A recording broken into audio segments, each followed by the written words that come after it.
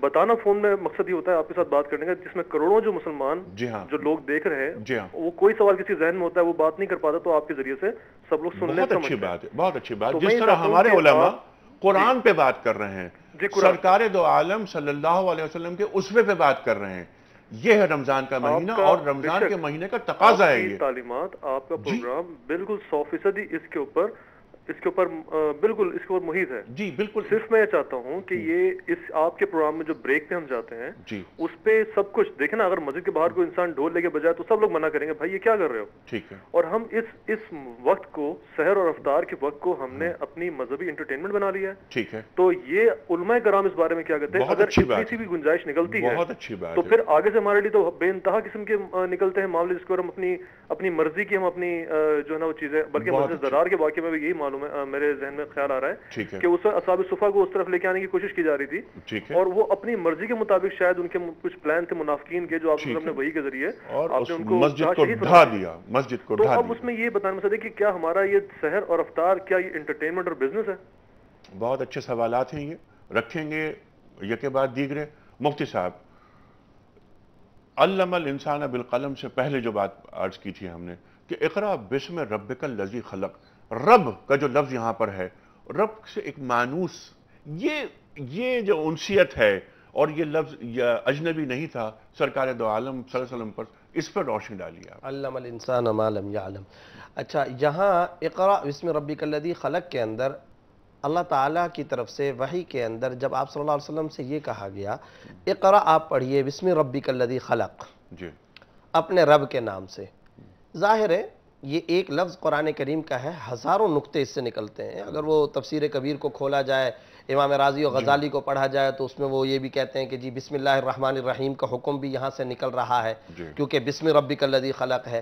پھر ساتھ ساتھ میں جیسا کہ ڈاکٹر صاحب نے فرمایا تھا ما انا بقاری, آپ صلی اللہ علیہ وسلم نے اپنے بارے میں فرمایا, تو اس کا جواب بھی ایک طرح سے ہو گیا کہ آپ اپنے رب کے نام سے پڑھیے, اور رب کے نام سے جب پڑھیں گے تو آپ کے لیے سہولت اور آسانی کا معاملہ ہوگا. یہ سب نکات ہیں, لیکن یہاں جو سب سے زیادہ قابل غور نقطہ ہے اس کو میں خاص طور پر مینشن کرنا چاہتا ہوں, ہائی لائٹ کر کے ذکر کرنا چاہتا ہوں, اور وہ ہے آج کے عہد کا سب سے بڑا مسئلہ. وہ ہے آج کے عہد کا سب سے بڑا مسئلہ. اس پر میں چاہوں گا آپ تفکر بھی کیجئے, تدبر بھی کیجئے, اور ہمارے سننے والے بھی سنیں. آج کے دور کے اندر جو سب سے بڑا علمی حادثہ ہو چکا ہے وہ یہ کہ سائنس, جدید ایجادات, ٹیکنالوجی, فزکس اور بیالوجی اور سائنس کے تمام علوم سے رب کے نام کو جدا کر دیا گیا ہے. جی یہ بہت اہم بات ہے. یعنی رب کے نام کو جدا کر دیا گیا, جبکہ آپ ایک بات یاد رکھیے, جس علمی یونیورسٹی کا شجرہ نسب صفا اور غار حرا سے نہیں ملتا وہ ثابت النسب یونیورسٹی نہیں ہے. بہت اچھی بات ہے. علوم کا سرا اقرا بسم ربک الذی خلق کے ساتھ جڑا ہوا ہے. رب علوم کا مرکز ہے. نبی صلی اللہ علیہ وسلم کے پاس جو وحی آتی تھی وہ علوم کا مرکز ہوتی تھی.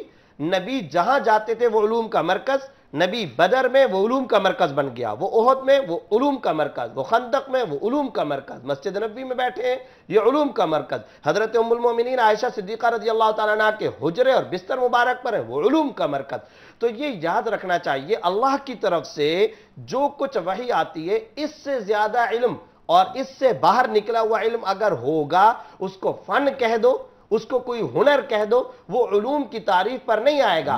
واشنگٹن ڈی سی کی یونیورسٹی ہو یا آکسفورڈ کی یونیورسٹی ہو, اگر اس کا نسب صفہ اور غار ہرا کے ساتھ نہیں ملا ہوا، وہ ثابت النسب نہیں ہے، وہ غیر ثابت النسب یونیورسٹی ہوگی۔ بہت اچھی بات ہے، اگر اس کا سلسلہ جوڑا ہوا ہے تو پھر وہ علوم ہمارے لیے قابل قبول بھی ہیں، قابل اعتبار بھی ہیں۔ بالکل ٹھیک ہے، میں یہ چاہتا ہوں خانقاہ کو اور سائنس لیبارٹری کو، ان دونوں کے حسین امتزاج سے صحابہ کرام جیسے لوگ پیدا ہوں گے، اور یہی امت کا آج کا سب سے بڑا علمی حادثہ۔ بہت اچھی بات ہے، یہ ضروری ہے کہ علوم دنیاوی علوم دینی ان کے درمیان فرق نہیں ہونا چاہیے، یہ بہت اہم چیز ہے، اس پہ ہم بات کریں گے۔ خواتین و حضرات، اس وقت جانا ہے بریک کی جانب۔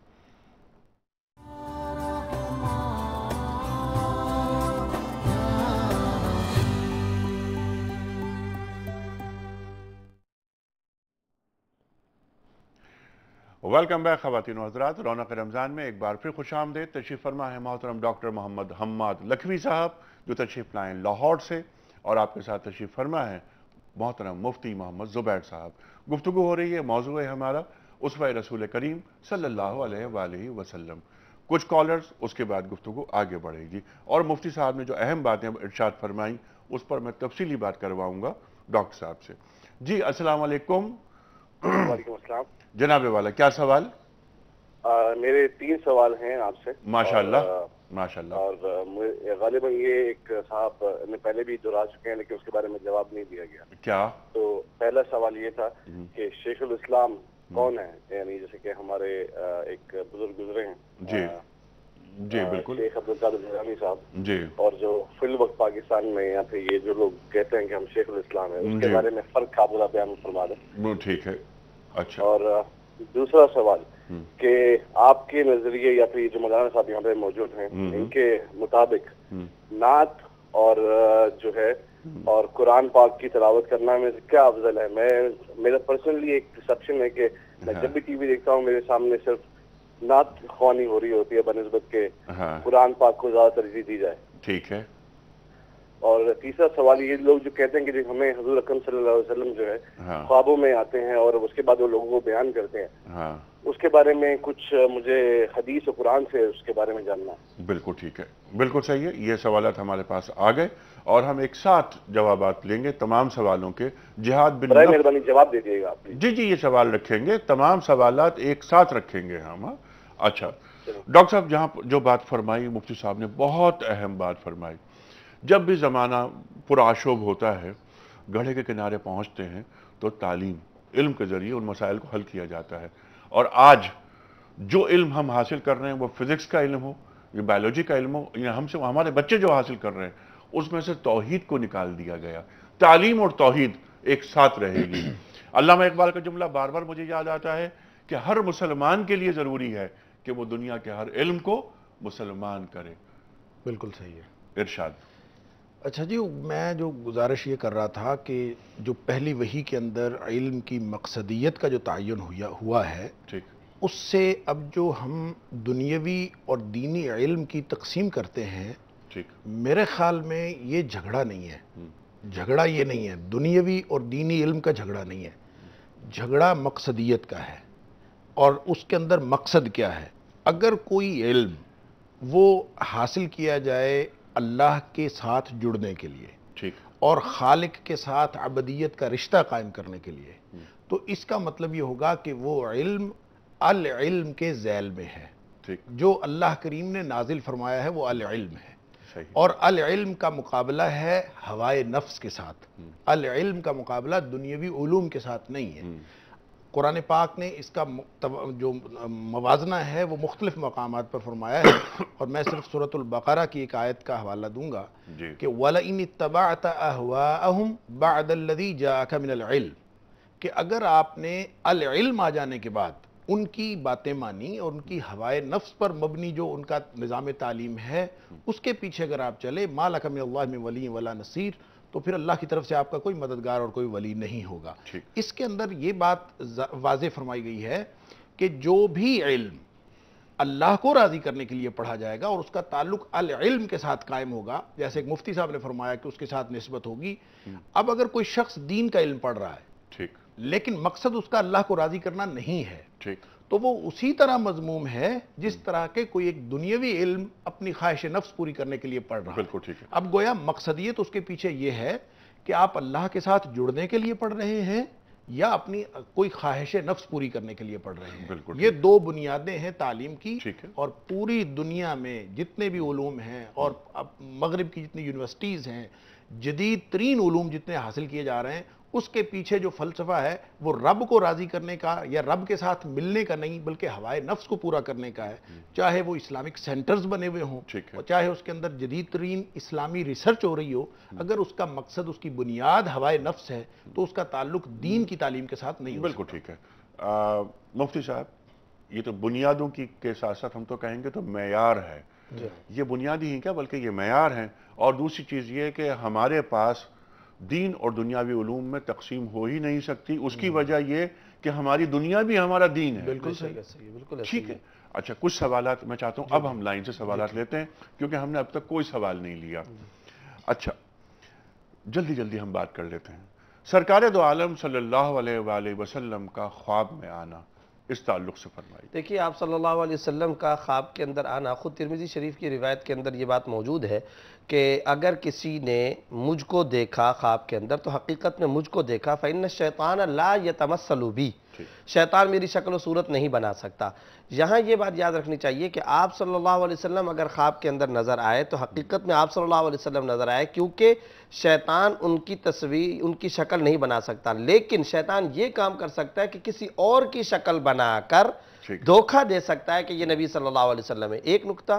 دوسرا یہاں پر ایک اہم نقطہ جو علامہ ابن سیرین رحمۃ اللہ علیہ نے بیان کیا ہے اس کو بھی خاص طور پر لوگوں کے ذہن کے اندر یہ ڈالنا چاہیے.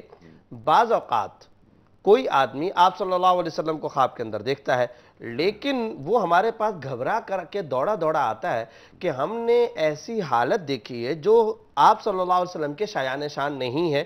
تو اب یہ کیسے ہو گیا کہ ہم نے خواب کے اندر دیکھا, ادھر سے حدیث کے اندر یہ, تو معبرین نے اس کا جواب یہ دیا ہے کہ وہ اپنے گناہوں کی طرف اشارہ ہوتا ہے. اگر آپ ایسی شکل و صورت کے اندر دیکھیں کہ جو آپ صلی اللہ علیہ وسلم کی سیرت اور آپ صلی اللہ علیہ وسلم کی شایان شان نہیں, تو وہ در حقیقت اپنے گناہوں اور اپنی معصیتوں کی طرف اشارہ ہوتا ہے جس سے توبہ استغفار کرنا چاہیے. رہ گئی ان کا سوال کہ جناب لوگ خواب کے اندر دیکھ کر کے لوگوں کے سامنے بیان کرتے ہیں, یہ احتیاط کے خلاف بھی ہے. ہمارے اکابر اور سلف صالحین کا بھی یہ طریقہ نہیں رہا ہے. یہ راز و نیاز کا عشق و عقیدت کا تعلق ہوتا ہے, یہ محبتوں کا معاملہ ہے, یہ ذوق کا معاملہ ہے. کوئی آدمی عشق اور عقیدت کے ان درجات کو سڑکوں پہ نہیں بیان کیا کرتا ہے, یہ روڈوں کی چیز ہی نہیں ہے. ارے یہ کوئی بینر یا چاکنگ کی چیز ہے, یہ کوئی پوسٹر پر آنے کی چیز ہے, یہ کوئی سیڈیز کی چیز ہے, اس کو کیا آپ لوگ یہ وہ چیز ہی نہیں ہے. تو اس لیے جب ہمارے سلف صالحین کا یہ اسوہ وتیرہ اور طریقہ نہیں رہا, اب اگر کوئی شخص یہ کام کرتا ہے ہم حسن ظن رکھیں گے, ہم بدگمانی تو نہیں کرتے, لیکن بہرحال اس کا دعویٰ مشکوک ضرور ہو جاتا ہے کہ وہ طریقہ غلط اختیار کر رہا ہے. بالکل ٹھیک ہے. مفتی صاحب کچھ کالرز مزید لیتے ہیں. جی السلام علیکم. السلام علیکم سر, آپ کا پروگرام بہت ہی خوبصورت, الحمدللہ, بہت ہی ضرور آتا ہے آپ کا پروگرام دیکھتے ہیں. الحمدللہ, بس دعا فرمائیے. آج جو موضوع ہے اس حوالے سے میں عرض کروں جی جی کہ نبی کریم صلی اللہ علیہ وسلم جب معراج کا جو واقعہ میں پڑھ رہا تھا, جی جب حضرت ابراہیل علیہ السلام کو حضرت نبی کریم صلی اللہ علیہ وسلم کو لے کے جب گئے اور جب سدرۃ المنتہا تک پہنچے جی تو اس وقت حضرت جبرائیل علیہ السلام رک گئے. جی تو آپ نبی کریم صلی اللہ علیہ وسلم نے فرمایا کہ ابراہیل چلو. تو اس وقت حضرت جبرائیل علیہ السلام نے عرض کی کہ یا رسول اللہ میں اس سے آگے نہیں چل سکتا اور تجلی سے میں جل جاؤں گا. جی تو اگر اس وقت حضرت جبرائیل علیہ السلام کو میرے نبی کی شان کا میں معذرت کے ساتھ ہی کہوں گا کہ اگر وہ ساتھ چل پڑتے تو کیا ہوتا, اگر وہ نبی کے جا کس کے ساتھ رہتے, اگر وہ چل پڑتے تو کیا تھا. ایک یہ میری نبی کی شان ہے. اگر میں معذرت کے ساتھ عرض کروں گا کہ حضرت جبرائیل علیہ السلام کو سے بھی معذرت کہ ان کو بھی میرا خیال یہ اندازہ نہیں تھا کہ اچھا یہ برادر میرا سوال, آپ کوئی سوال آپ کا اگر ہے تو بتائیے. آپ سر دوسرا سوال میرا یہ ہے کہ جو بیعت کرنے کا طریقہ ہے, جی جی جی, جو پیر بیعت کرتے ہیں, ہاں ہاں, جو میں نے قرآن پاک میں سورہ فتح کے اندر آیت ہے ان الذین یبایعونک ان کا ترجمہ یہ ہے کہ بیعت جو ہے ہاتھ پہ کی جاتی ہے. جی بالکل صحیح, ٹھیک ہے جی. لیکن آج کل میں نے یہ دیکھا ہے ٹی وی پر بھی اور عام اس میں بھی لوگ کہتے ہیں کہ جی ایسے. بالکل ٹھیک ہے. خواتین و حضرات اس وقت ہمیں جانا ہے بریک پر, جب واپس آئیں گے یہ سوالات رکھیں گے علماء کرام کے سامنے. چھوٹا سا بریک.